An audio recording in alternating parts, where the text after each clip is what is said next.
The Islamic afterlife is very different to the biblical afterlife, and that all that the Lord promises, especially in Revelation 21, for example.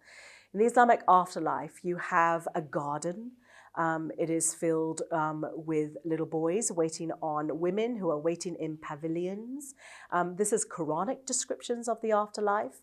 It talks about there's rivers, there's wine. It is a rather fantastical garden. But it is a garden that is really just a more fantastical version of what you can get here down on earth. And those places down here on earth are places of debauchery. And I always ask my Muslim friends, why would you seek to have an eternity in that kind of paradise?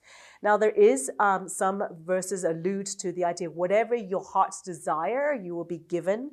Lots of Muslims believe that whatever your heart's desire is, you will be given. And I think many Muslims focus in on that detail rather than the descriptions of the paradise. I've talked about this topic many times with Muslim friends. It's a really good topic to talk about because it is the end goal of our faith, what is going to happen after we die. And then I've asked Muslim friends, what do you feel about your husband who will go to these many women in the pavilions? How does that make you feel? And some of my Muslim friends will say, well, Betty, we're going to get husbands as well. We're going to get a spouse as well. And then I thought, okay, but you can get a spouse on earth that can be rather wonderful. How is that different in the paradise? Like, what reward or what gift is that? What goodness is that for me to look forward to? Because we can have that on earth. And then what about these women who are heavenly maidens, perpetual virgins, waiting for the men? What is there for a woman? Because when it describes the rewards of paradise, it is all pro-male.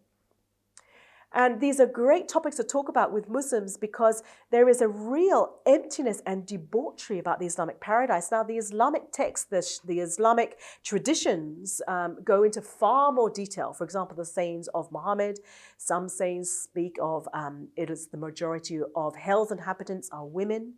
There are more men in the paradise. There's that sort of hadith and statement of Muhammad that if you look up, you can have a conversation about with your Muslim friends. But the key point is this that I always ask my Muslim friends, is God in the paradise? And would God want to be in that paradise? Would a holy God reside in the Islamic paradise? Would a holy God walk among those pavilions and witness all the debauchery? See, holy God would never put himself into that paradise.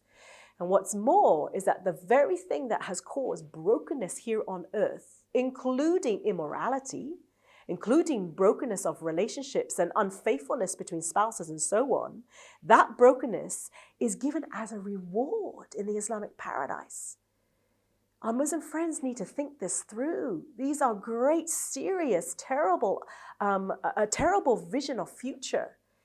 And it feeds the carnality of the human heart and mind. It doesn't make us holy.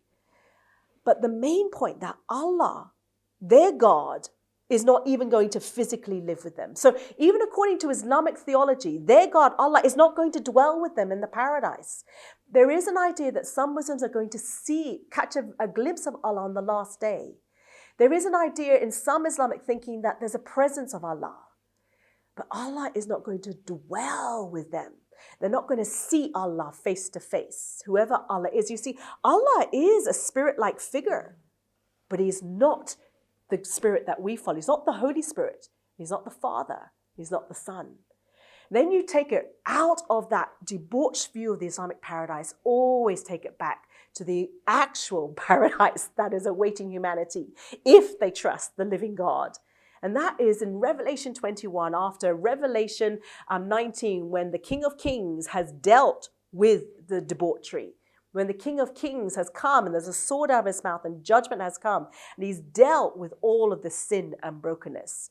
Revelation 21, it talks about God is going to come to us. He's going to dwell with us. He's going to live with us. He is going to take the tears from our eyes. There's going to be no more pain. There's going to be no more death. And he's going to live with us. And all immorality and all sin will be done away with. And everything will be new. That's the heaven we want to point our Muslim friends to.